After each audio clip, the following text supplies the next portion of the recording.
What up, my freaks? RuinusInsight here with part 6 of my Total War Warhammer 3 modded Miao Ying Immortal Empires campaign.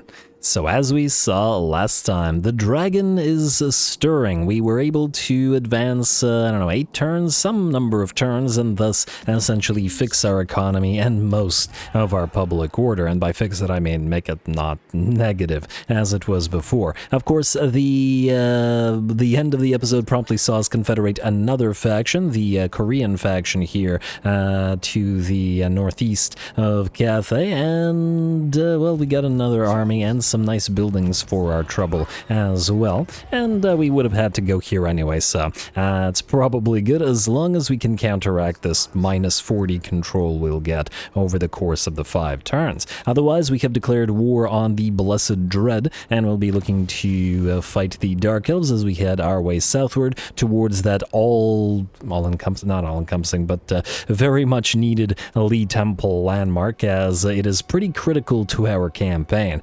Unfortunately, though, the western sort of portion, well, not the western provinces, but to the west in the mountains of Morn, the Chaos Dwarfs are mounting an assault on Greasus's faction. They have taken 2 territories and have 2 armies running around, and I think Greasus's main stack has fallen as well. So they're not doing too good against Drajuath, and we'll see how far he advances. If he gets too far, we may have to send a force there to, stop him, unless he start moving towards the Warpstone Desert and our own first territories. I don't imagine we can rely on Jiao Ming to do anything but get high and and just sit there. I mean, it took him, 20 whatever turns to wipe these guys out, and we had to kind of manipulate him into it, so it is what it is. That's a nice landmark as well. But anyway, in terms of what we got to do this turn, I don't believe that there is actually much, minus the fact that, let me just see here, you've moved, unless I'm mistaken, you've moved.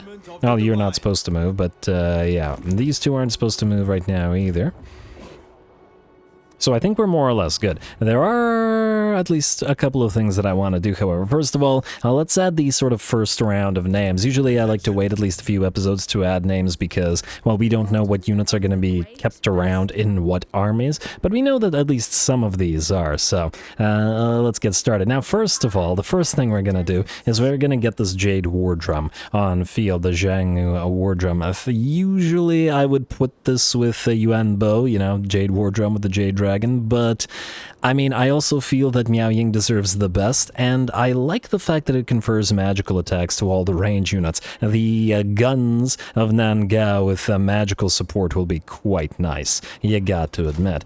And while I usually leave the naming of Regiments of Renown as a small little perk for channel members, this Regiment of Renown will be named Emperor's New Groove. This particular name suggestion got 36 likes, which admittedly is very, very unusual, so I'm going to make that exception here and rename this Regiment of Renown. Really popular pick. Alright, and that'll be the second drum for Miao Ying, as she will have another one, because we'll want one to provide magical damage constantly, and then the other to give either Bastion of Great Cities or Disdain of the Dragon Emperor, depending on the particular situation. Otherwise, we are keeping these Jade Warriors, so let's name the first 2 at least. Jade Brigade.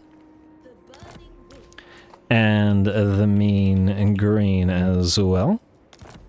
So I don't know exactly how many of them and how many of what types we'll have, but we'll figure it out as we go. We do have a lot of Jade Line names, but I don't know whether they're going to stay in this particular army. We do know that we will keep these Sky Lanterns, since this Magistrate is now our Sky Lantern commander, and possibly, generally speaking, our Air Force commander, so you will be Paper Dragon. Crane guns we don't yet have, but we will evolve some units into crane guns. Frankly, most likely these Iron Hail Gunners will become crane guns, because, frankly, these two have earned their... they have earned their rank. So yeah, you 2 will become crane gunners. I'm going to preemptively give you the name. Nan Gau Iron Sights. Like so. Might as well name at least one of the Dragon Breakers here as well. Let's go City Suppression Force. Wow, everything is fitting. Slaanesh giggle. Next up, Skyjunk. Now, I wasn't originally going to keep this Skyjunk in Miao Ying's army, because frankly, she's better off using crane guns rather than artillery due to buffs, but I really like the name, and it's now making me think that this one Skyjunk will stick around, so you will be the Eye of the Storm, or Eye of the Storm Dragon, both of which would make sense. Lastly, I did ask you guys for suggestions for tech thieves last episode, and we certainly got a decent amount of those, so let's get some of these tech thieves names. Scryer of Fates. You guys making my tech thief name looking pathetic. Heavenly Scribe, because these are great. Like so, and I think we have a third tech thief, not yet ready to steal because he's out of range, but yeah, you will be in disharmony deal. Oh, that didn't quite fit, but it will like this. Alright, there we go. I think that's good enough for now. I don't want to waste any more time just naming things, so we'll skip, and Lord Not Moved. Right. Outpost available with who?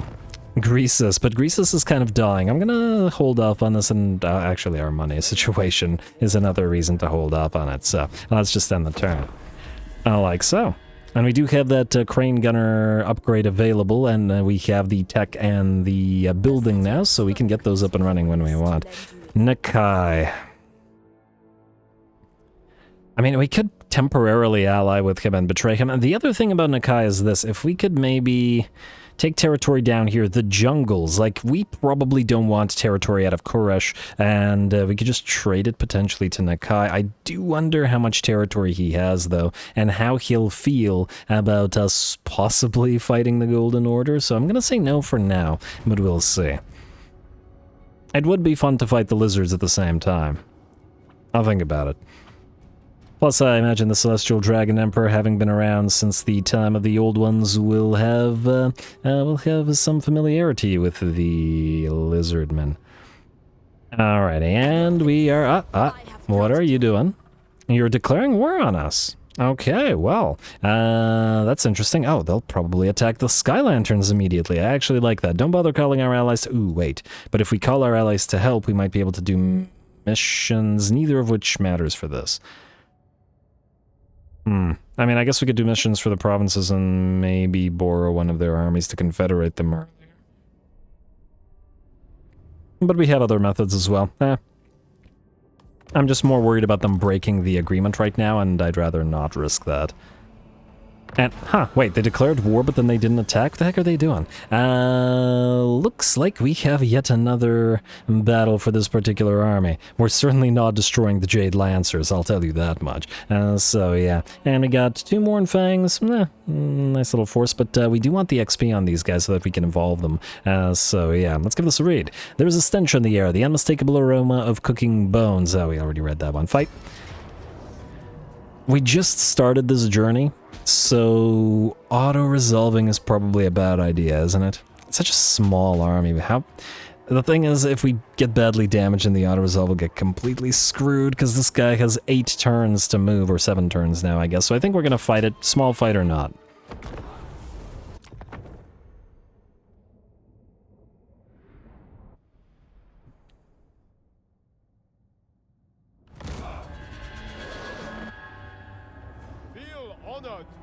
For we fight for the Dragon Emperor.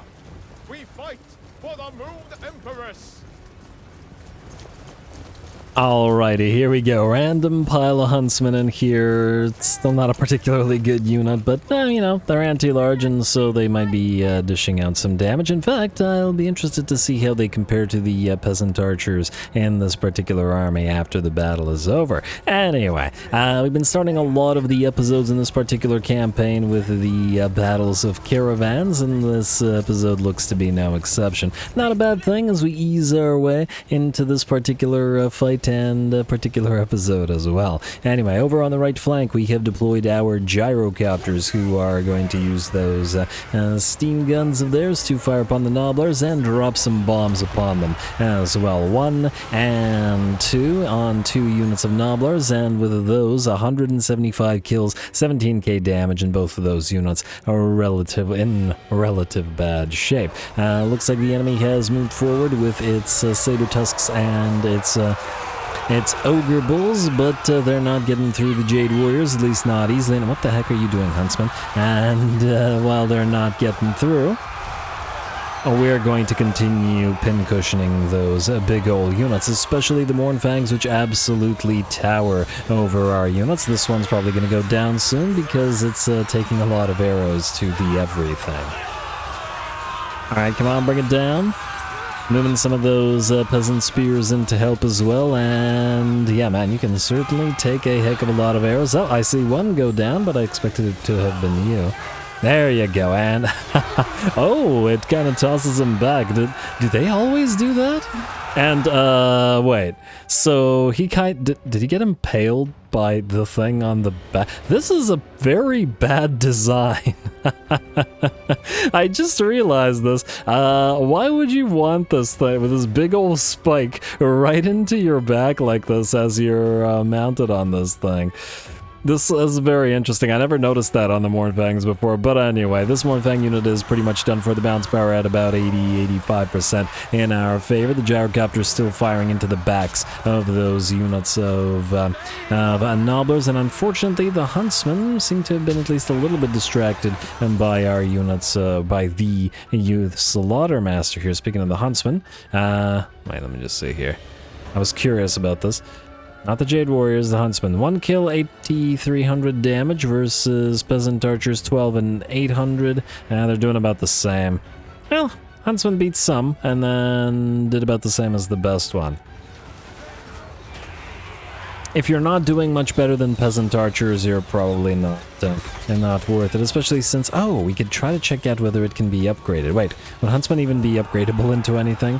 I'm not entirely sure. Anyway, with that, I do believe the bounce power shifts about 90% in our favor. Arrow fire brings down the enemy hunter. And with the fall of the hunter, only the enemy lord, I believe, remains, and even that not for too much longer. I guess there is another little pile of Mournfangs fighting here, but they are surrounded by 2 units of Jade Lancers. Although I'm sure they were able to bring at least a few of them down. Let's see, 20 kills on those Mournfangs. That's not too bad. 20 Jade Lancers to their names, I suppose.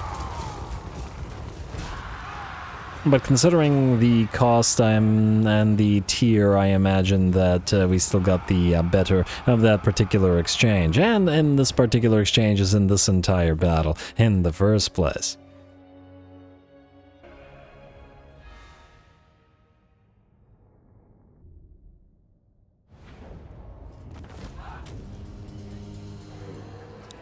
Alright, there we go. Solid fight, relatively minimal damage. One of our Jade Lancers got hurt, but I think the 1500 gold is worth it, though. Well, hopefully we can heal the next battle, as, yeah, we do still have a fairly long journey for these guys, and they'll probably fight again, let's face it.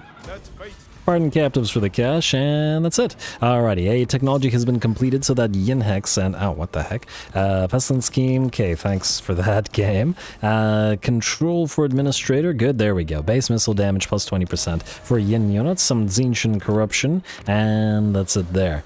Alright, now we do want the Chelonian stance there for peasant long spear buffs of various kinds, but we have to switch to contained aggression first to get that hero action success chance. We are starting to use those tech thieves quite a bit after all, and we do want to, well, put them to good use. Scryer of Fates, you, I guess, are going to move southward, and, I mean, you could start stealing from these guys, who don't hate us, admittedly, but we can't leave them in the center of Cathay like this. And it would be quicker to get to them and then keep an eye on them as well. Although you scouting this might have also been helpful, but too late. You will steal tech from Jianxi. Like so, success, very nice, Heavenly Scribe, and then you, Disharmony Dealer, are, well, you can't go to Jiju because it's about to be taken, so I guess you're gonna act as a scout and go this way. Let's have you, whoa, hello, full stack, whoa, Lokir Fellheart. Okay, I'm glad we went here. Yeah, I guess we'll go here and then we'll steal tech in Korea, which doesn't have a Warhammer name, so I'm just gonna keep calling it Korea, and we'll move up here afterwards. This guy's got 2 armies running around there now, eh? I wonder if we could... You know what? You, go here. Go into ambush. Maybe we can bait these guys into attacking. Maybe I should have built some peasants or something for this guy. Oh, well. Oh, right, we can build the terracotta automatons now as well. At least start that army. Combine it with some peasants. As soon as the Confederation is done and our econ is somewhat fixed. We have basically no melee troops here, so let's get just a couple of those peasant long spears to tar pit something, like so. But otherwise, you can ambush. Wish that didn't cost 1,000 gold, but you gotta do what you gotta do. Then, Miao Ying, you are going to get to regular stance, because we don't want the vigor loss reduction for the auto-resolve. And are you able to get back to us? Well, you're able to reinforce, so at least you'll be able to leech XP a little bit. So go here, and we'll leech. And, oh, you know what, I should have built... Well, actually, once we take this, we can still build whatever at you auto-resolve this. I'm going to assume that the Eye of the Storm will not be destroyed. Auto-resolve. A little bit of damage, but it should heal up. Occupy. Alright, and a Telean Pavis and the Scroll of Blast, which admittedly I don't care for. Can we transfer? No. We're not transfer, I was hoping to fuse it. Alright, Plains of Shen are up and running. You are going to immediately go for Jade Dragon's Edict, and then we will go for... I guess the Spice Market doesn't really matter, just something to get us... I'll also delete this. Something to get us further into Yen. Alright, that looks okay. Next up, the Administrator. Now, you were staying here for a reason. I fear that you might not have enough money to... Wait, 1, 2, 3, 4, 5, and... I guess we'll do... I mean, we could do another control building. Rather than the money building. Yeah, fine, do the control building for now. It's all for the control. And then you were supposed to go to Nan Gau next to upgrade it to the next tier, but it's a little expensive. I think we might have to wait. I just can't afford it right now. Lanahu, you're fine here because you two are still providing nice amounts of military presence. You'll probably spread to other territories afterwards. We should actually transfer these Onyx Chrome into these armies, so later we're probably going to send you this way or have another Lord ferry those over. But right now the military presence has value. You two. Now, I want to try to bait Tarnig here into moving towards us. I'm gonna hope that this guy can't move down here, so you're gonna go here. And then you are going to try to ambush. It's just a small army, but how far can you move? Looks pretty okay. We should... wait. Okay, you can move to the edge of this in regular stance, right? Yeah, I just wanted to make sure that we are in our own territory. I assume that we have some small advantage from it. From buildings or whatever. I actually can't tell anymore whether you're in our own territory, but I guess it doesn't matter much. Next, I would like to check out the Gate Masters. We've been looking to get one, a decent one from Miao Ying. I do like the idea of Dragon Acolyte, it's just that... the heroic killing blow isn't going to be super useful on him because Miao Ying's is going to be an all-ranged army. So I guess we'll keep waiting a little bit. Alrighty, the rest of that looks good. Delanhu is fine. Tanji Chen is fine. I don't think we need to do anything with this administrator. You have to try to ambush, and that's it. We're not going to spend any more money because we probably don't have it. Let's double-check trade agreements, however. Sanyo clan is another technically Grand Cathay faction. I wonder... well, they may as well start trading with them until they're ready to be confederated. They're fighting... the Xinshin cult, I think, and Sons of Tra. There's a Tomb Kings faction down here. Interesting. I actually would like to trade with Visenland and Nuln, but we can wait. Do this for now. Whatever trade agreements we can get in the early game, the better. Golden Order. Well, we already have various agreements with you. Man, you have 7 settlements? That seems like a lot of settlements to be holding in Cathay. I kind of can't say I like that all that much. Agrisi will ignore you for now. I mean, I guess we'll do this, but if we might betray you later, I'll think about it. I want to see what kind of territories these are. Are we able to settle in desert? Yeah, desert is suitable for us. Alright, don't overstep there, Gelt. Alright, and I believe we're good to go. So let's end the turn. We'll see if 1, 2 ambushes may succeed. Let's skip, building upgrade, outpost available, and... hope I'm not forgetting anything. End of the turn. Alrighty, looking good. While the turn is ending, we did make the engagement threshold once again, so obviously this will be a longer hour adjacent long episode, and if we reach the engagement threshold one more time, we will be able to, we'll do the double episode on Saturday. Just one more time, 400 likes and 60 comments. Banner of Feng Shi, you can be here. We should put that on a drum. Oh, the drum will give us the immunity to psychology anyway, won't it? Well, for now we don't have one. Pyrrhic victory. Pyrrhic? No. How could it be a Pyrrhic victory with low casualties? Well, that doesn't make any sense. Okay, I guess we're gonna fight this because I am now very mistrustful of this particular auto resolve. Go.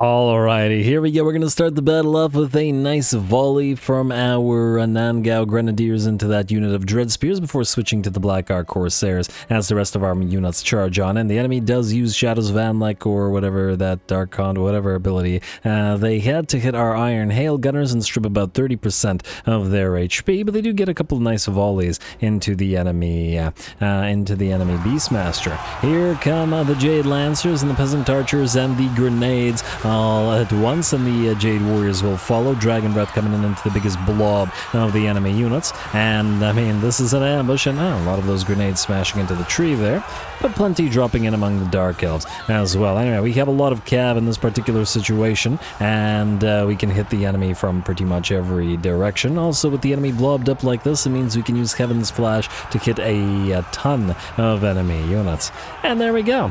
That's the ambush for you. The enemy are surrounded. Of course, our units, both the Jade Lancers and Jade Warriors, have relatively low melee attack, and obviously the same thing is true of the Peasant Horses, but, well, it should be more than enough for our purposes here. Bounce power shifts to about 70% in our favor. Most of the enemy infantry are routing, and the enemy Beastmaster looks to be in pretty bad shape as well.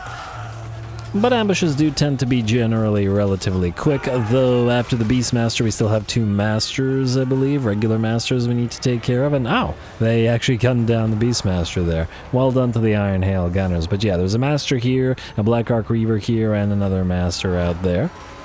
And they with 75 melee defense and the general low melee attack of our units, it's definitely going to take some effort to bring these guys down.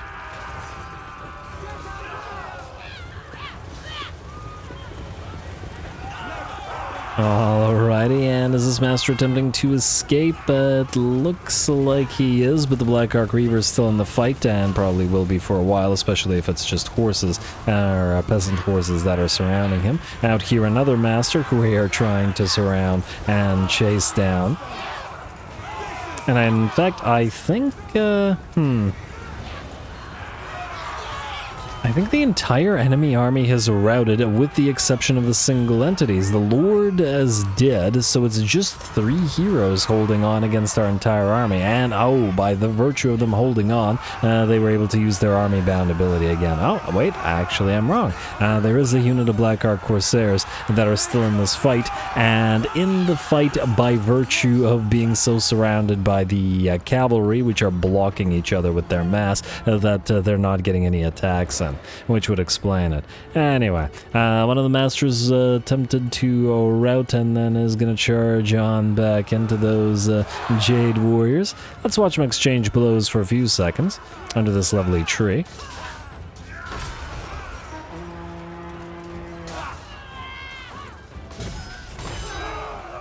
Not much to say tactically, same thing is repeating itself with the other heroes, and they're going to activate Murderous Mastery as well. Well, that'll get them a few extra kills, that's for sure. Alrighty, and yeah, 70 melee defense versus 39 melee attack. You are very, very slowly going to lose HP, and you also have 86 armor, and we have no armor piercing on the sword and borders. I'm not entirely even sure what the Master's trying to do, but anyway, pretty simple fight with that regard. Let's see, Black Arc Reaver might be a teensy bit more interesting against the Dragon-Blooded Shogun. Maybe I should have even just gotten the infantry out of this particular army. Anyway, the Reaver will shatter, the Masters will shatter, and with that, the battle's ours. We're going to try to get as many of them as possible. Damn, that Master is just booking it on out of there. Peace out, you guys. Good luck. I think we'll be able to get the rest, but that one is most definitely going to escape.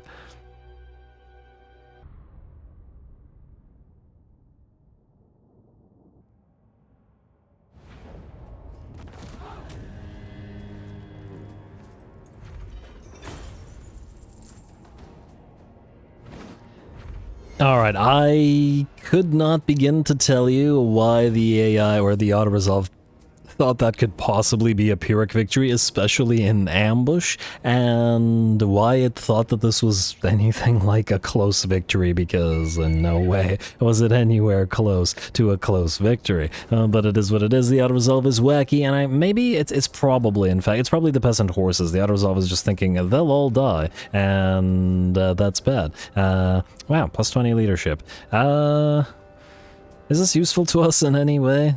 Kind of mad, but anyway. Let's see, we can heal up or we can take the nearly 2,000 gold. I think we'll take the nearly 2,000 gold. We're nearly at full HP. Only one hero survived. And I am... Oh, what? Wasn't this the army that we just fought, or was this a different army? Okay, wait. Helmet, Gorst, please, we're busy. You want to ally with us? Do we have to compete with you for the Dragon Isles? I kind of don't want to do that. Land of 1,000 gods. This end and goes all the way to the eastern colonies. Okay, yeah, fair enough. I'm gonna say no for now, though he's starting to dislike us because of the treaties of the Golden Order, funnily enough, but I think he has bigger problems than us right now. Like, a way bigger problems, i.e. Kugath. I meant that in a literal sense. Anyway, let's see what else we've got, and the ambush will once again succeed. Ooh, they have a hell cannon, and I have no idea whether we can possibly succeed here. The big issue is this: the ambush does not really favor us, funnily enough, as opposed to a regular fight, because we need the settlement garrison to reinforce, but these guys will simply run off of the ambush.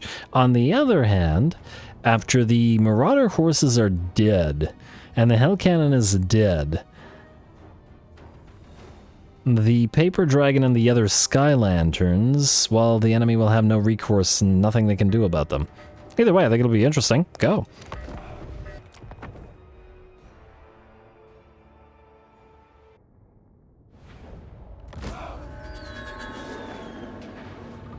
Fight for the pride!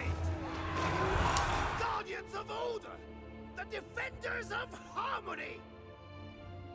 Alrighty, here we go. It's, well, we'll see if we can pull it off. We do have to make sure that we hit the enemy's backline very hard to get rid of that Hell Cannon before it gets any of those shots off. Certainly don't want it firing into the fragile Sky Lanterns or the fragile Onyx Crowman either. Anyway, looks like the Hell Cannon is, well, still up and running, but the crew have been separated from it, and we need to back off before we start taking too much damage, as the Jade Lancers are still reasonably fragile, and no, this one is in fact terrified of the trolls over here, and will start routing. We'll hopefully get it back as we're in the middle of the map and not at the edge. Anyway, does look like an enemy lord will charge on in on one of those chariots. We're going to try to hunt it down with the Jade Lions. Got to remember that the Lions, Jade and Jet alike, are not single entities in SFO, but 4 of them, which I do like the change of.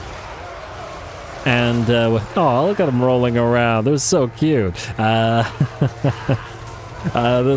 forgot what I was going to say. It's too adorable.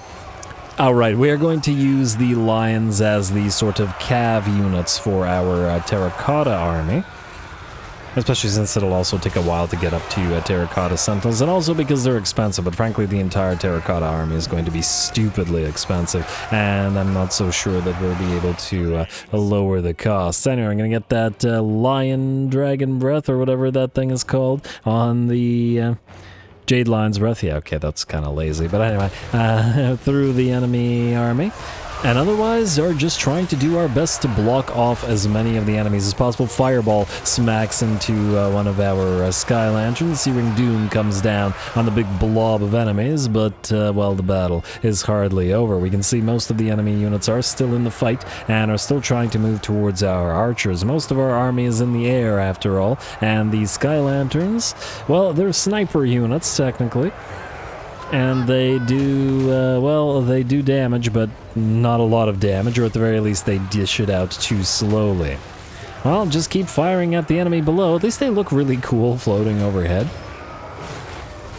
And in this particular situation, the enemy has no anti-air, so they can keep on firing. In fact, if the rest of our army gets overrun or destroyed, we're going to have to just run away with at least one melee unit, which I think our cav can do, because there's no way the enemy's melee infantry are catching them. Oh, the line's rolling around. Still so cute. But anyway, yeah, we could just run away, potentially, while the Jade Lanterns, while the Lanterns dish out more damage. I guess it'll be a matter of ammunition as well. Their ammunition isn't as great as I thought it would be. Like, I thought that considering they're a relatively weak unit, that they would have even more ammunition. Not like there's a need to make them, well, nerf them or anything like that. Imagine even the thought of nerfing Sky Lanterns.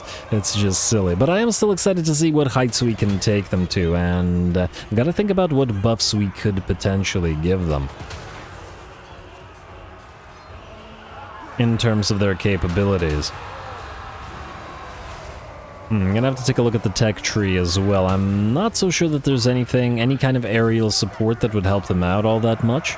And it'll be a while before we get Sky Junks joining them as well, but we'll get there eventually. Anyway, Sky Lanterns continue firing down on the enemy below as we continue to fight. A unit of Onyx Crowmen sort of jumped on in there, and we're gonna try to bail it out by popping a Searing Doom and hoping that the Searing Doom doesn't kill so many of the crows that the enemy forces them to start shattering out, or the elemental instability. It does look like, in fact, it activates. I kind of did this to them myself. Oh, but they do come back. Alright, no, we're okay, we're okay.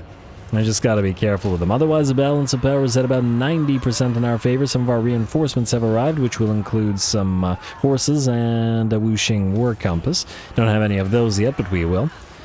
And not to worry, while we are going to be building plenty of different types of themed armies, like I said at the start of the campaign, I have just like a dozen in my head that I want to try out, a lot of compositions that I've been waiting to try in SFO. At the same time, we'll do a couple of generalist armies that have a bunch of different units working together as well, as there has been some ask for that sort of army dynamic periodically as well. But I will still prioritize themed armies because I find them really fun, A, and B, because the starting army that every single legendary lord gets usually ends up starting as a generalist army, while it slowly evolves to get its main troops. I mean, clearly Miao Ying has been that and is still kind of in that position, with lots of different troop types.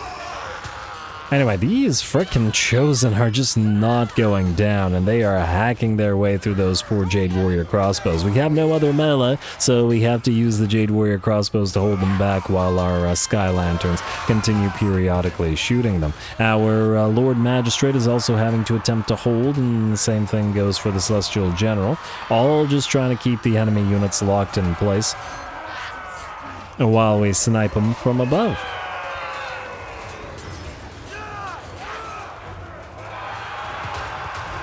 Alrighty. Weird battlefield, but certainly a neat one. Bounce power's at about 90% in our favor now. Gotta get rid of that Exalted Hero as well as the remnants of the Chosen. I don't think we're bringing down the Aspiring Champions with what we have here, admittedly, so we'll try to focus down everything else. Nice axe blow, bringing down one of our Jade Lancers.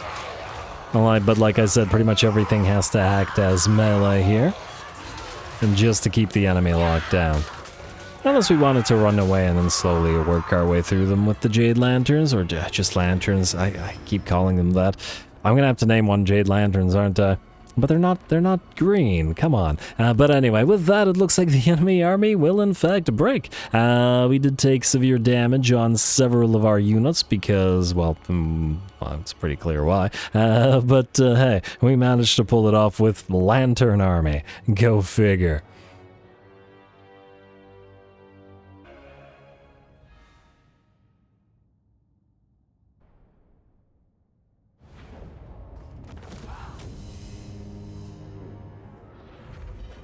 All right, there we go. I gotta say, I've been playing this game a long time, and that was probably the weirdest battle that I have ever fought. That was bizarre. Did I ever think that I would build more than 0 sky lanterns? No, I did not. Well, they did eventually kill the enemy here. The issue is it took them a long time. At the end of the day, though, they all racked up about 22,000 damage, and more than anybody else. The main issue there is that they're meant to be part of an Air Force army, and we basically had no line holders, so our heroes all got kind of mobbed and heavily damaged, but yeah. it's an interesting one, you gotta admit. Anyway, we got 3.2k out of this, and while I would love to heal up, and this is a lot of healing, I think we're going to take the money anyway. That was so strange, but in a good way. In a weird but good way. Slaneshi giggle. Anyway, what do we have here? Lose cargo or fight more ogres? Man, this army just keeps... we just fought with this army, and you know what? This is once again relatively early in our journey, and while we probably could win this fight, in fact, no probably about it, we'd probably take fairly severe damage to the scrap launchers before anything else, and it might be worth our time to just pay up and let it go. Pay up. Rather not wasted. Hello, Vambraces of Yin. Win 8 battles, okay. For too long have the enemies of Cathay wielded dark magics against the Dragon Emperor and his kin, hoping to bring the Celestial Empire to its knees. Arcane incursions begin to run rampant as the kingdom's foes grow ever bolder. Though there are artifacts suited to stand against such a threat, imbued with the dark energies of Yin, one must first prove worthy of bearing such power. It seems the path to becoming a worthy defender of the people must first be carved out with countless victories. And wait, that's a question. A moment. Supervisor, enemy killed in battle, enemy killed in battle, enemy... Okay, yes, all the enemies killed in battle. Great. Oh, D-Master. Nice. Ranked up in a province with low control. Gotta get more of those if we can. Warhorse for Caravan Man, Earthing Rod. Okay, oh, wow, all the announcements apparently. There we are. Where did Lokir Felhart go? He was here, but... Oh, there he is. Okay. If you could reach Bait Shy, that would be fantastic. Oh, you're just out of range, ain't ya? Yeah. Oh, well. Not a big deal. We should also be stealing with the other tech thieves of various kinds. You and you undead as well. Oh, wow. They got lots of stacks running around. Good for them. All right. Tech thieves are doing decently well, up to 170 now. Of course, we'll need more tech thieves, but we're already getting a lot better than we were. Now, you could advance this way. I guess it'll depend on which way Lokir Felhart goes. Try this way, I guess. Yeah. Oh, huh. I wonder. Go here. Lokir is potentially running away. Go into ambush stance right here. We will try to bait them with Yuan Shanfu. We need to get rid of one of our Jade Warriors, unfortunately, because we no longer have room for them in this army. Like... I guess the highest rank one. They'll all be traded to other armies. Probably the Jade Warrior army, admittedly. And you can channel, I guess. Let's see if this works out. The chance to ambush succeed or succeed at the ambush isn't super high, but it's better than nothing. I don't know, build the tea parlor. This place will... Well, it'll eventually be making money. Fine. I'm also surprised. So are you telling me the Vambraces of Yin don't have a quest battle? Did we get a... Huh. We didn't have a quest battle for this, did we? Are you telling me that Miao Ying has no quest battle? No. This is probably, it's just the first step, and then after the first step, we'll get a quest battle to get it, right, game? Don't screw us on this. Ooh, we're negative now in terms of income. That ain't great, but it is what it is. Pomei is still good in terms of public order. I was really banking on a quest battle because it would give us plus 25 or yeah, plus 25 control for a couple of turns, which would be real nice. But oh well. Shades, eh? The dragon-blooded. I guess we're coming after the Jade Brigade and the other Jade Warriors. That's fine. I just want to see what else we have before we move and fight. Who are you again? Ooh, we should also take a quick look at the Caravan while moving. Yeah, you did level up. Let's level you. And better scales, I guess. You're not going to increase your cargo capacity right now. Take a look at your units. Anybody able to level up? Still no. Damn it. I really wanted to test that, but oh well. And we'll leave you alone for now, sir.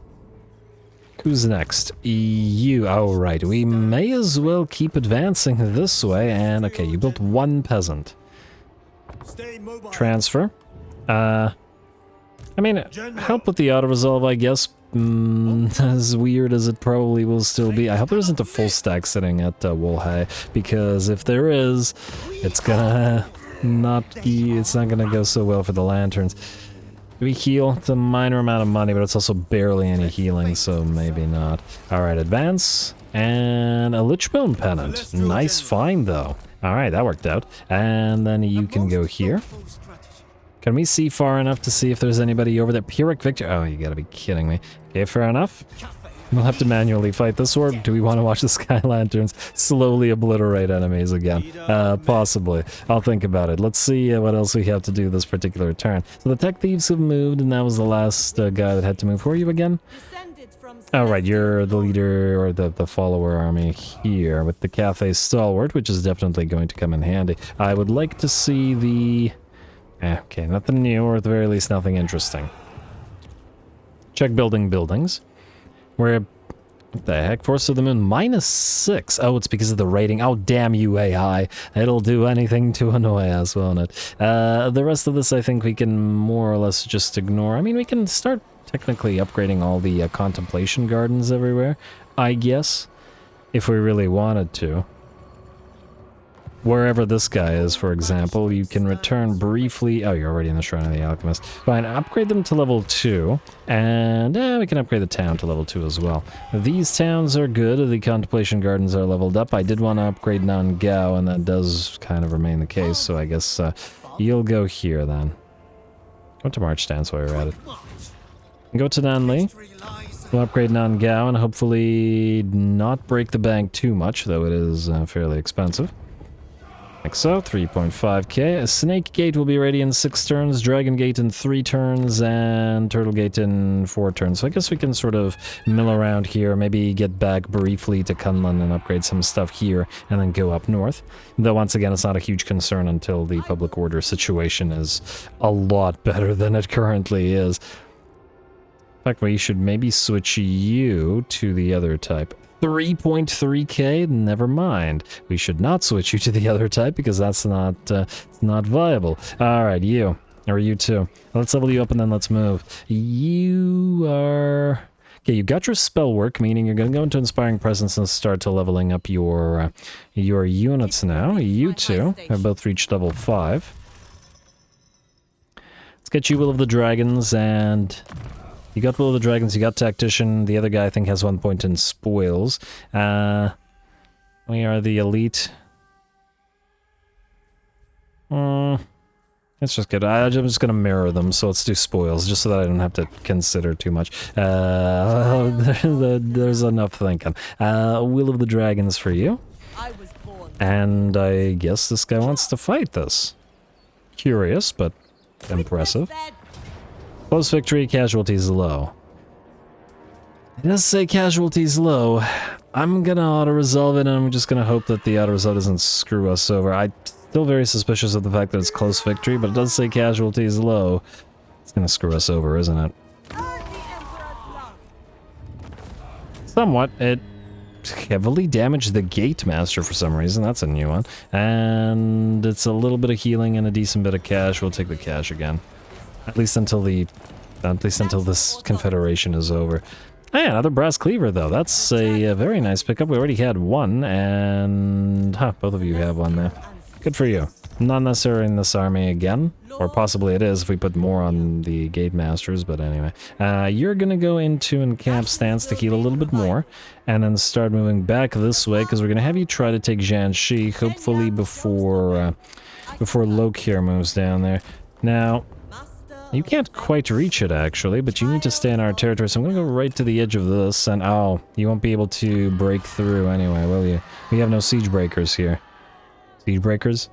Siege attackers, that's it. That's the one. Oh, you reached level 10. Free Earthblood. Yes, okay, that's a nice find, and then both of you level up training. And I believe at level 8, we're going to have to stop in order to start moving through this, particularly towards the Jade Standard to buff the Jade Warriors. I think I checked these guys this turn. Yeah. If we had money, I'd mill through them, but right now I don't think we can. Yeah, so this is good. Alrighty, I guess we're going to fight this again. I feel like it'll be a long enough battle because it's the silly little army for now, that it's still probably worth fighting. Inspired marksmanship, accuracy and reload. I mean, it'll help the Sky Lanterns do a bit of damage, but not that much. What buffs Sky Lanterns? Skyfire, is it? Weapon, missile strength plus 12%. It's really not all that much either. Get Will of the Dragons, I guess. Wait, tactical prowess starts at level 8, eh? Maybe we save for all of this stuff? Huh. The embedded hero buffs are nice. Not so sure about anything else specifically for the Sky Dragons. Sky Lanterns for now, but you are still going to command them, so that hasn't changed. But fine, go Will of the Dragons, go Inspired Marksmanship. And we should get Inspired Defense. In fact, I probably should have gotten it right then, but it's too late now. You... Sorcerer Shielding, Scouting. Scouting is great. Do we need any spells? Frankly... You're probably not casting right now, so get Scouting. We don't have enough mana, and you, with Gehenna's Golden Hounds, are going to be the one casting everything all the time, because it's great. Alright, and we should level you, I guess. Might use you as an emergency lord, just in case, periodically. But obviously we won't keep you, because I don't like your trade. Anyway, let's fight this real quick. It is a Pyrrhic victory, unlike a close victory this time.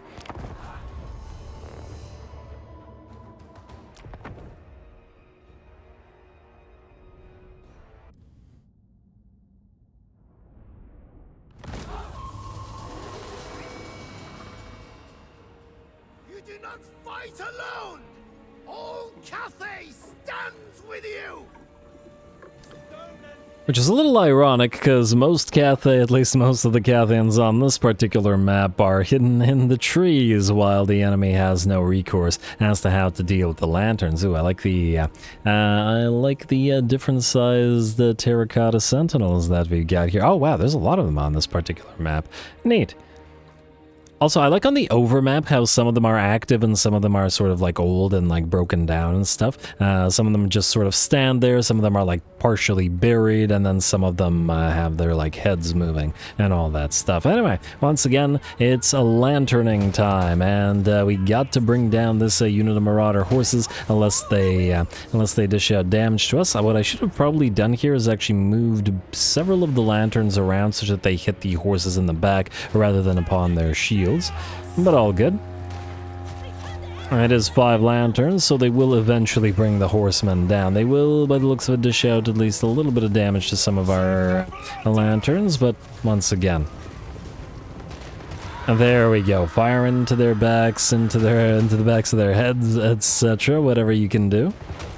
And yeah, clearly it is taking a while to bring even a single unit of fragile Marauder horses down, but at the same time, the enemy can't fire back with anything other than this unit, and I guess that unit of javelins. We were having 3 units fire into the Marauder horses with throwing axes, and 2 fire into the javelin unit as well. Alright. Well, there we are. It looks like the first of the Marauder horses, the throwing axe variant, is broken, and soon the unit of Javelineers will break as well. And just a couple more nice volleys, and plus we're firing in all directions now, which is always nice. And there's a volley. but not enough to bring the lantern down, not even enough to stagger it by the looks of it, wavering by the looks of it as well. And any enemy units that shatter, perhaps not this unit, but other units, melee infantry units or doggos, we can mob with our Onyx Crowmen. And this is the start of our Air Force army, after all, so we are keeping the crows, and they'll work nicely. What we do need to find is a unit that has stock, and I'm trying to remember whether there are any Cathay and infantry units that that have stock available to them, or not even infantry, just units that are ground-based, because we need to have at least one. And if we don't, I guess we could borrow a, I don't know, like a snow leopard from, oh wait. I think snow leopards need a buff or a tech to get stock, unless I'm mistaken, or maybe they have stock generally in SFO. I'm not so sure. Anyway, the Chaos Warhounds have been chased off and killed off by the Onyx Crowmen, though it does look like the enemy has found our hidden army. Exalted Hero is going to move on in and start whacking away at the Jade Lancers. Or rather, the Jade Lancers will block him off as he was headed towards one of our lords or heroes up here. Oh, with the Jade Lions looking down at them. Too bad this can't be a mount. Alrighty, and the enemy entire army is moving towards us. We can see the trolls back here. The sniping lanterns have taken about half of their HP off, though not a lot of model losses so far. Only 3 out of 12. Otherwise, the rest of the army will advance and will continue taking shots to the back while they do. We should probably get a little bit of action for the Onyx Crowmen as well, so any units that are reasonably isolated will be hit like this. And then hopefully torn apart while we switch the lanterns to targeting the Chaos Warriors rather than the Marauders, who are clearly fragile enough for the mobs of Crowmen to take care of. And I wonder what kind of buffs we can get on the crows as well. Lovely. Alright, those 2 units of Marauders are done for. The enemy Lord is just about defeated as well, having been mobbed by our single entities, our Lord and Hero and our Lions. And we'll only take a couple more hits. Alright, come on, Celestial General. Hey, where are you going? Alright, come on, it's just a wizard. You got a big old bonking hammer. There you go. Look at it. Looks like either the Alchemist or one of the Lions did it. And speaking of the Lions, we get a Jade Lion breath into the enemy blob. The lanterns have all sort of blobbed up and are firing into the back of the enemy as they're pressed into the sort of anvil of our Jade Lancers and Peasant Horses. No need to... Peasant Horses, Peasant Long Spears. Anyway, with that, it looks like the enemy army is done for, and the battle once again belongs to the lanterns, who, let's see, yeah, 15k damage, pretty darn decent, I guess. Go figure.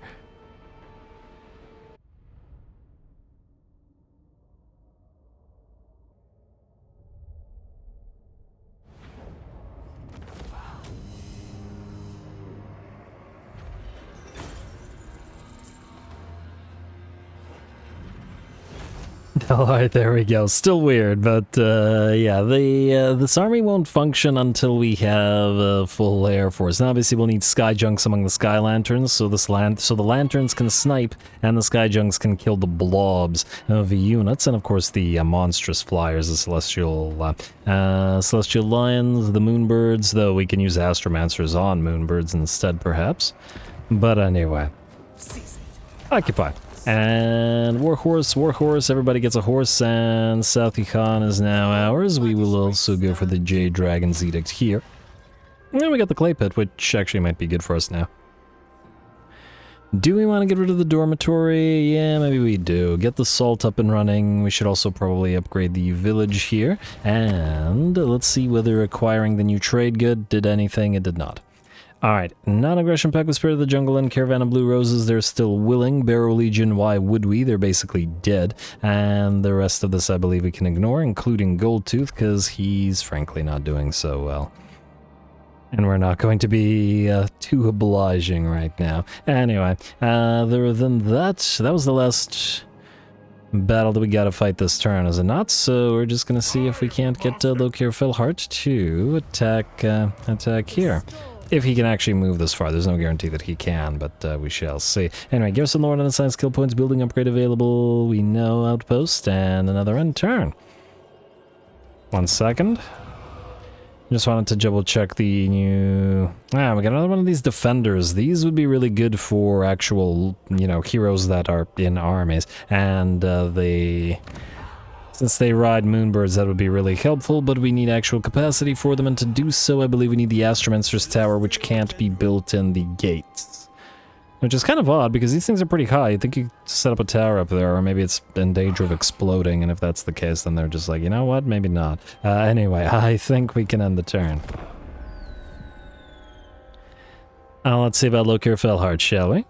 Man, I'm having an absolute blast with this campaign so far, and it'll only get better as we get new units. More units. Just gotta kick that econ into gear. Unfortunately, we had no choice but to declare war on Lokir Felhard right now.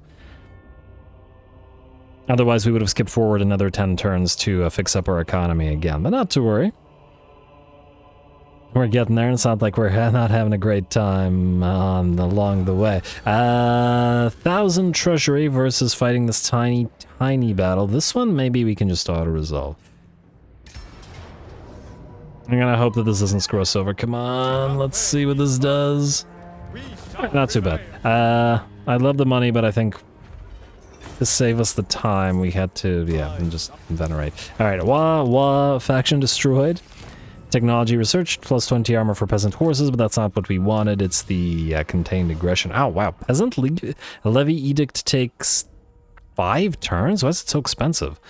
I guess because it's a central thing. Oh, actually, just out of curiosity. 16, okay, nice, but yeah, just ignoring all the outer text, just going straight down the line will take 69 turns. Damn. Alright. Where's Lokir? I don't see him. Okay, scout. Go here. Grand Cathay. Huh, maybe he's chasing one of these guys around? I don't know. If the lizards take Fu Chao, then we have to kill the lizards. We won't have a choice in the matter anymore. Also steel tech, while we're at it. Success, success, no horse for the Scryer of Fates. You have to scry those fates on foot. And walk uphill both ways. Steel tech. Hey, very nice. Okay, our tech thieves are doing shockingly well in this particular campaign. I have never seen the like. You can in fact reach Shanxi. Perfect. You won't be able to besiege it, but you can reach it. Again, we need one more level to get these guys to Jade Lancer level. And also we need to start building wardoms. Oh, maybe these guys will sally out. Give them a chance, I guess. Watch Lokir show up. That's because we're willing to trade now, but the lizards. Okay, well, we'll leave them alone for now. You are going to build the ram and the tower. Man, I don't even remember what the Cathan rams and towers look like. Well, like the ram pretty clearly looks like a turtle. I don't know what the towers look like. It's like a dragon head.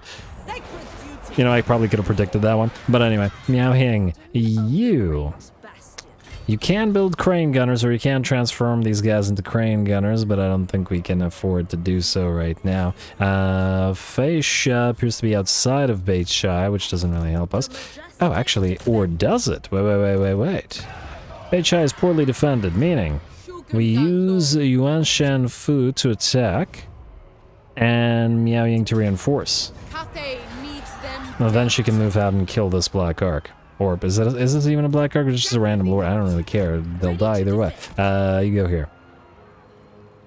I really wanted to check out the new form of our army with the drum, but I don't think we can right now. Go. Wait.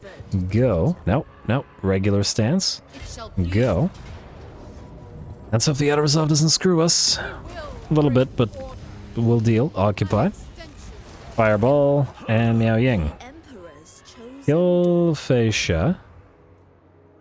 Who will run? Of course, okay.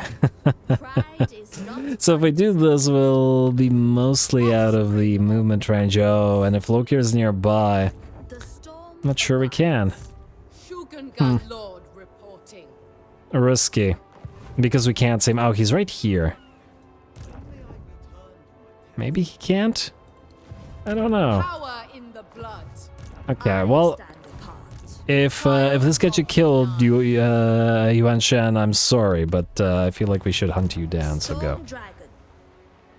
Free little auto resolve right there. Shall defend. I didn't check if anything would get killed. Oh, good. Sometimes the auto resolve, man. And then I was hoping you could go back into full speed stance, but you couldn't. So the issue is now Admiral Canwovale may attack Bait Shy, and then Lokir might be able to reinforce in March stance. Hey, we got Death Singer. Nice find. It is Death Blow versus, well, ours is better, I take it, because what's the likelihood that we actually get value out of Death Blow? Well, to be fair, Miao Ying has gotten to very low HP a bunch of times, but nonetheless, I think the value is relatively low at the current time. You are proceeding to Wolhei, and I imagine this army will still not be able to do anything. Wipe them out. As in, it won't be able to auto-resolve. Whoa. No. You won't be able to deal with Village. I don't know what he's built, but I know you won't be able to deal with him. So, sack. Was this the edge of your range? It was the edge of your range. I don't think you can escape him now. Huh. I think you're dead. I don't think there's anything we can do about this.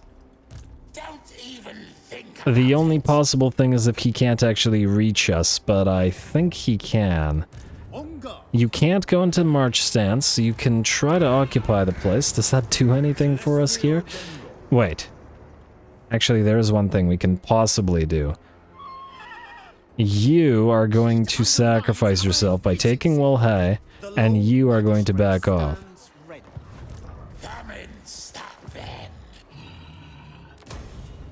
I wish I could see what else is... Oh! He has effectively no anti-air, does he? We could give it a try, and if our army dies, it dies. The main issue is Village has mana, and those blue fires will kill our lanterns, potentially. Honestly, I'm kind of willing to risk it. If it doesn't work, and if this army dies, then, I don't know, it amused me, and that's good enough for me. Are you able to be upgraded to anything? Peasant archers or peasant horses? That doesn't really help. I wish we could upgrade the Jade Warrior crossbows to Jade Warriors at... Oh, we can, but only at rank 2. Alright, well, give it a try, sir. Village. Oh, this is a bad idea. It's a terrible idea. But it'll be fun. Okay, I was just checking if anybody had any items that we wanted to make sure that these guys didn't have. I guess you can get Inspired Defense. Oh, it'll be unfortunate to lose the heroes if, you know, if we lose them. You... I mean, nothing's gonna help us here because we don't have enough mana to cast, so just get scouting, and then you keep getting Gehenna's Golden Hounds. Do you have a horse yet? No, damn. If only you were on horseback, you could move towards Village and then cast some spells and then run the heck away, but it's now not happening. Also decent likelihood Village jumps or teleports to kill off this guy. But if he does, he does. Hard to hit. We don't really care about you surviving, that's why you have no items, and I don't like your trait, so it is what it is as well. Everything is what it is. Lanhu, oh, how's this? 2 more turns. Alright, getting there. Confed. You know what? I think we need to move you to... Oh, right. Another lord to move you. Warded isn't bad. We have Dragon Willed. Use one of these guys, they're cheaper. Just as a... just to move the army. Or not the army, or the units anyway. Let's get... You know what? Logistics kind of amuses me. Because this is kind of it. Alright, so we'll get logistics and then move you next turn. And by you, I mean specifically the Empress Croman and the Onyx Croman. Keep the peasants here. Maybe the Jade Warriors can move as well. Yeah, alright. Well, that looks good. Anybody else need to move this turn? I guess it's a Sky Lantern episode. I believe the rest is good, other than the admin. And the admin, as in the administrator... I mean, he has to go back to Nan Gau next turn anyway. Is there anything here that we want to build? Not really. I mean, we could upgrade the Shrine of Yin here if we wanted to. I guess. Fine. And then the rest we can just ignore. I don't think it's worth it to upgrade this to tier 3 as yet. It's 2% for 1,000 gold, which isn't all that much. We should probably move to the Forest of the Moon, but if we need to move back to Nan Gau next turn anyway, there isn't too much point. Check Diplo. real quick. Spirit of the Jungle, Defenders of the Great Plan, Border Princes. As somebody pointed out, I screwed up and accidentally got the trade agreement with the Disciples of the Maw instead, but well, it's fine. 136, 138. This land will probably be of greater value because their land ships would be nice, but I don't think we can deal with anybody. We could declare war on Black Venom, which are probably a minor enough faction. 6, eh? Well, maybe we can still get a trade agreement with the Border Princes and then still declare war on the Black Venom. The problem is, of course, that the more factions we declare war on, the more likelihood our caravans have of getting intercepted. This is the tiny little tribe that lives in the Forest of Gloom, right? In theory, it shouldn't be a threat. I'm gonna risk it. More trade agreements, more money. We need it. Probably shouldn't be taking their money, but they also get, you know, money back from trading with us, so they should be thankful. Alright, Miao Ying is not your turn. Yuan Shen, Fu, and your Jade Warriors may be dead, because I thought that we would be able to go to full speed after this, but alas, we could not. That was a bad idea. I shouldn't have bothered chasing that one down. We could have probably done it with you instead of that. Whatever. Skip. Wait, do you have any items? No, okay. Skip buildings, skip outposts, village versus the Sky Lanterns. Ah, I really shouldn't have done this. Can you guys evolve into Great Moonbirds? No. I didn't expect that they could, it's just that I was curious. Man, if only we were level 20, we could get the Celestial Dragon Guard in here to hold the line as the Sky Lanterns did the work. Anyway, end turn. Watch him have a second full stack there. Alright, Settlement Besieged, Jianxi, that's us, and we'll see if the Dark Elves sally out. Blessed Dread will indeed sally out. And, really, oh, I see why. They have a couple of Executioners, and we have, well, we do have a little bit of armor piercing in the way of the Iron Hail Gunners. Let's see how they do against the Executioners. The frickin' Shadows of Anlik is also devastating to these units because they're poorly armored, and the AI knows to use it on them rather than the Jade Warriors, so good for the AI, I guess. Here we go.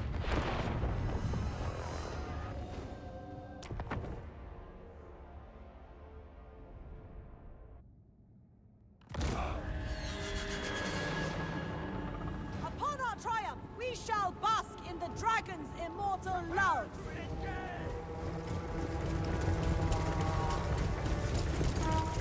Alrighty, here we go. Dark Elves, once again, the Executioners stand very much a threat to us, and we are going to have to do our best to destroy them with our Iron Hail Gunners. Now, you are the guy who has that Bolt Storm, which did 1,656 damage and didn't kill a single model of those Executioners. I wanted to test the ability to see if it was worth our time on the Gate Masters, and my conclusion is that it's terrible and not worth our time at all, so just ignore it, I guess. Anyway, here come the enemy. We're going to have both Iron Hail Gunners and the Nan Gau Grenadiers target one single unit of Executioners, trying to essentially wipe out the unit in the center before the enemy gets to us here. They've taken about half of their HP and damage, but the grenades keep moving, although unfortunately it does look like some of the enemy Bleak Swords do manage to charge close enough to our Iron Hail Gunners to stop them targeting the Executioners. Fortunately for us, though, the first unit of Executioners is down to about 40% of its HP and is probably too heavily damaged now to be a threat,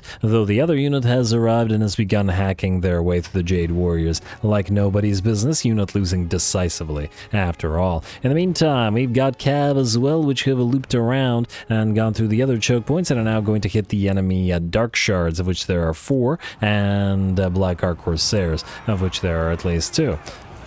And if nothing else, even if it takes a while for the peasant horses to kill off those Dark Shards, and frankly for the Jade Lancers to probably, I'm not sure that they actually can kill the Black Ark Corsairs without cycle charging them. But anyway, at the very least, what they can do is block them and prevent them from firing. Anyway, out here we have very nice volleys from those Iron Hail Gunners, put them up on this kill while the Jade Warriors continue to lock them in place.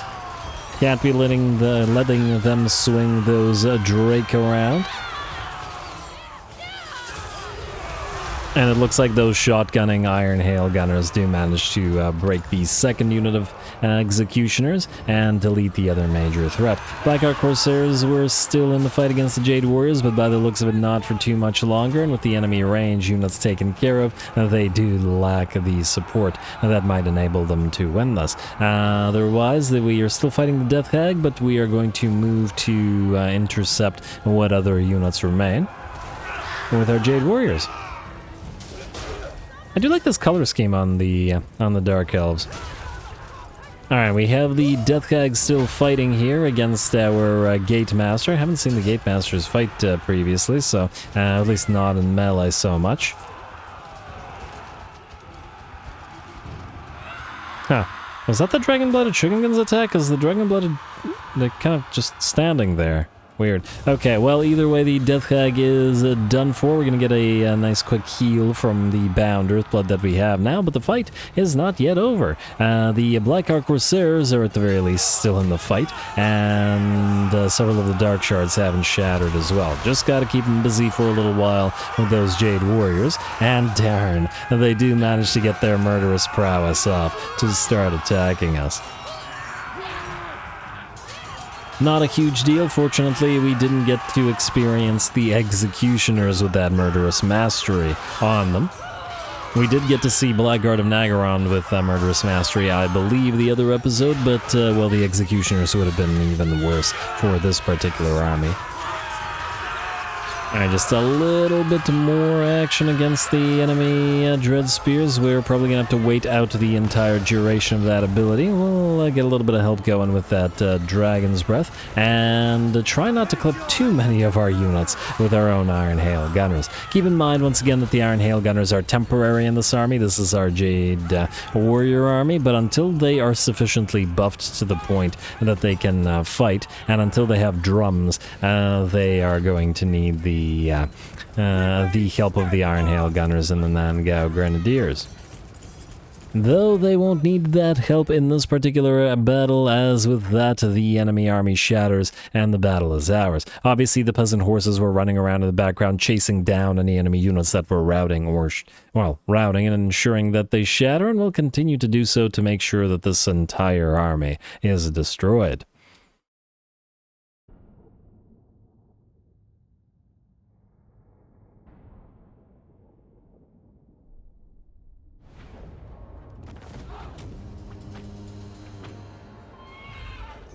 Alright, there we go. Thankfully, the Iron Hail Gunners that we essentially put into this army on a whim were able to take care of those Executioners before they did too much damage. One did manage to wipe out 51 of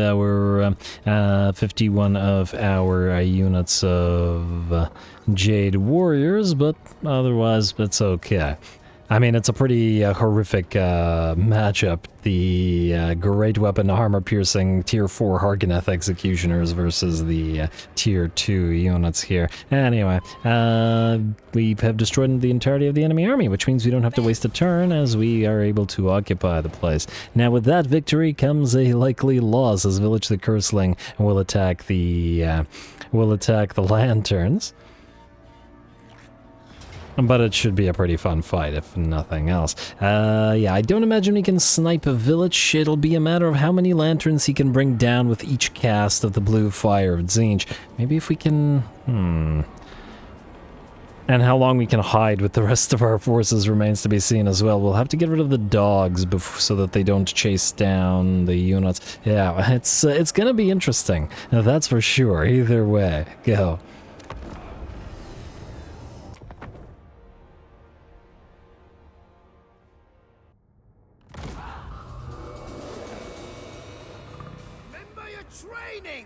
Trust in the dragons! The victory shall be certain!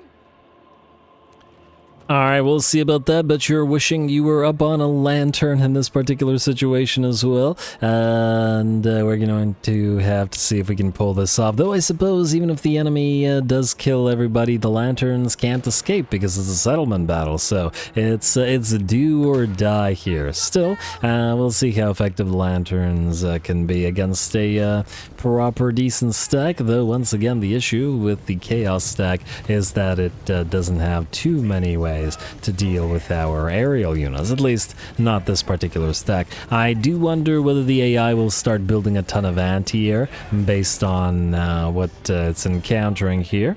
But I guess we'll see about that as well. Anyway, looks like an enemy unit of Chaos Warhounds attempted to charge that Alchemist, which we surely need to drop the Gehenna's Golden Hounds on the enemy. And it looks like Village is also annoyed enough to start launching blue fires at some of our Sky Lanterns. Fortunately, all the blue fires don't hit the same lantern and spread the damage out, which means they didn't get brought down and can continue firing at the enemy from up above. Here comes Gehenna's Golden Hounds, just in a random unit, non-overcast, as we only have the significant reduction in its casting to the regular version, which is a bit unfortunate and makes it seem not as worth it, because a lot of the time you do want to overcast it, especially considering you still have a 60-second cooldown on it on the base version, unless we can get another thing that lowers its cooldown. Anyway, these doggos were giving chase to that alchemist once again. Doggos really seem to hate this alchemist, because this is the second unit that's willing to attempt to sacrifice itself to do so. That's alright though, they're going to be destroyed rather rapidly as well, as we send the Jade Lancers in and to act as a anvil, a mobile anvil, and then the Onyx Crowman to act as the hammer. As odd as it seems to make use of a shock cab unit as an anvil, it's I mean, the Jade Lancers are fairly defensive-minded when they can't get those charges in. Anyway, looks like the second enemy set of Warhounds is destroyed. Village is down by only about 10% of his HP. Yeah, oh my. We've been targeting him. So I guess one of the problems here is the ammunition of these Sky Lanterns. I mean, I have made a comment about their ammunition being perhaps a tiny bit lackluster for what we want. They can slowly but surely work their way through all those units, but will they have the ammunition to do so, and will the rest of our army die and force them to flee or shatter before they do? Alrighty, looks like the Onyx Crowmen have managed to at least catch some of the Marauder horses. This is a little bit dangerous because there are Chaos Spawn running around, and they're probably going to charge right in to those Onyx Crowmen. I really wanted to knock out the Marauder horses, however, as it is kind of necessary, as they're one of the few anti-air elements that the AI has. And once again, frankly, if we were able to get all of the enemy fast movers out, whether it be the Marauder Horsemen or the Chaos Warhounds, we might still be able to back up with our Lancers and allow our Lanterns to continue to do work. Anyway, it looks like the Chaos Spawn have done sufficient damage to one of the units of Onyx Crowmen, and it looks like they will begin to melt away. I don't think this one's coming back, so I think we'll just leave it there as we use the other one to chase down the enemy fast movers. Out here, our very limited piles of melee units and range units, I guess, are being mobbed. Gonna continue trying to distract the enemy as best we can while we allow the Lanterns to do the work. Really need those Sky Junks in here as well, or perhaps the other forms of flyers. I mean, if we had the Celestial Dragon, or no, Celestial Lion Roar, that would be a leadership shock, should we need it.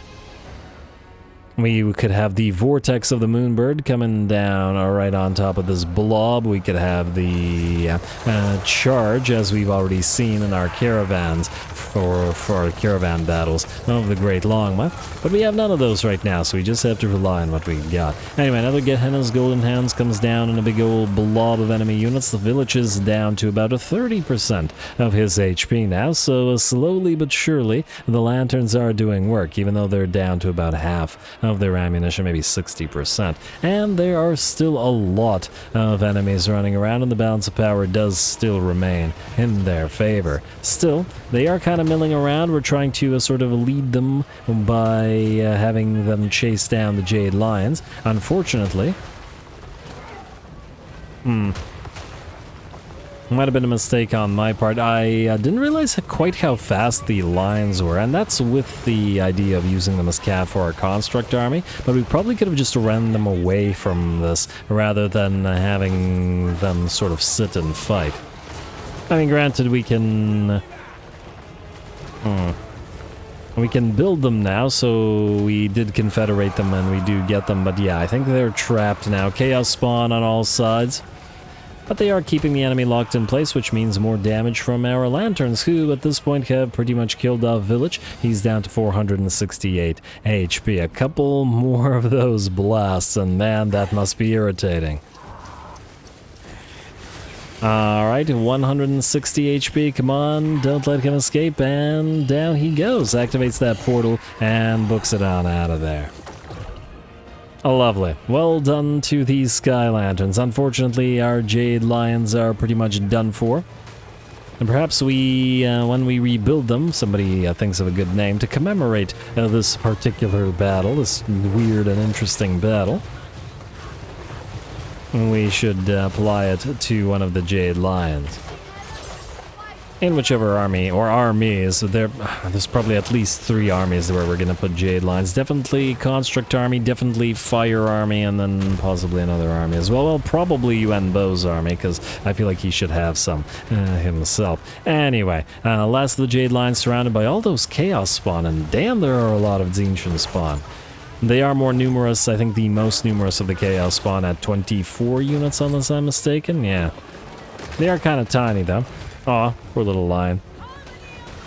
You did good, though. You get pets.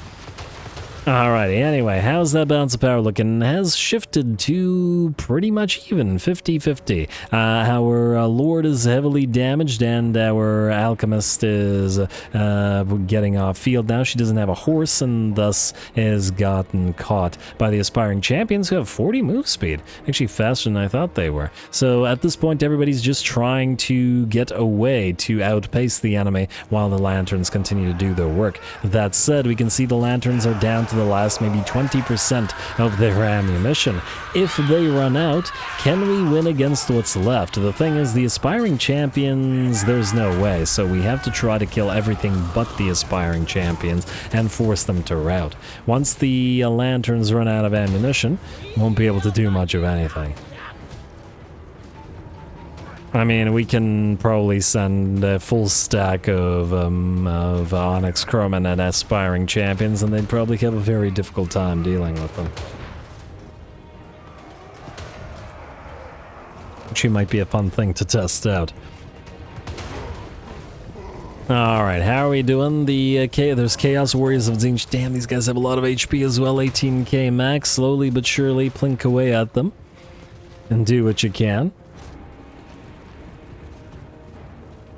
And we still got a tiny bit of ammunition remaining, but really not all that much. Hopefully a few more units will become isolated, and as they do, we can come down on them with the wrath of the Onyx Crowmen, who are and the Jade Lancers, who are just waiting for the enemy units to essentially separate themselves and either charge isolated units or charge down any units that are routing.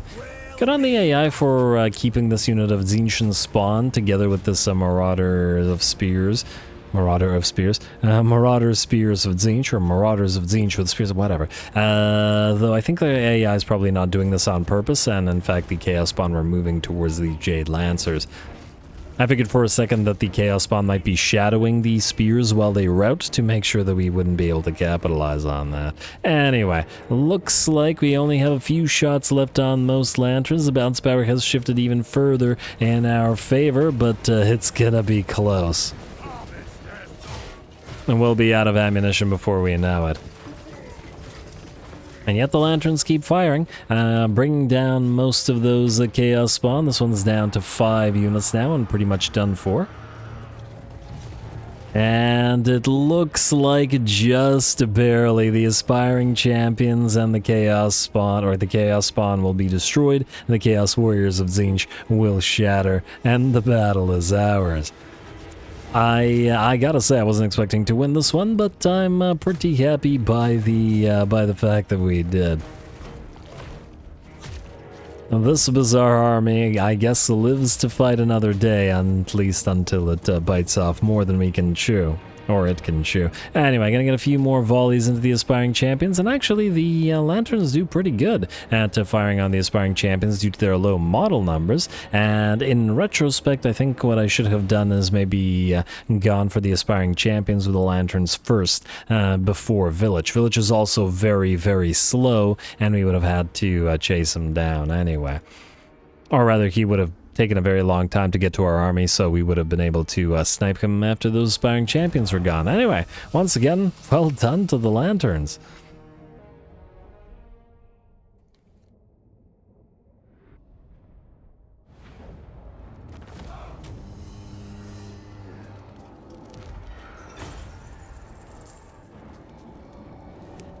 Alright, there we go. We managed to pull it off with the lanterns yet again. And honestly, at this point, I can't tell whether this army or these fights with the lanterns are just the stupidest fights ever or the most awesome fights ever, because they're pretty neat. It is a little bit cheap to have air units when the enemy doesn't have anti-air, but I mean, it's a game with a ton of air units and spells and a ton of ground units that can fire up at the air. So if the AI isn't building anti-air, that's frankly the AI's fault.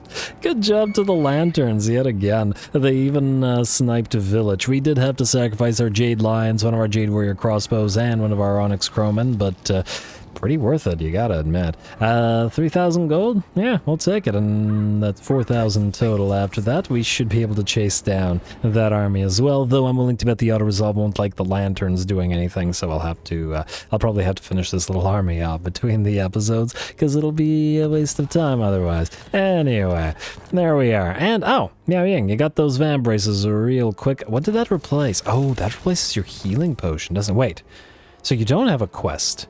Are you telling me Miao Ying gets everything without a quest? What the heck? That is so strange. Did we have a quest for the Stormwind? Oh, wait, no, we did have a quest, didn't we? Yeah, we did. Okay, I was just like, I got confused.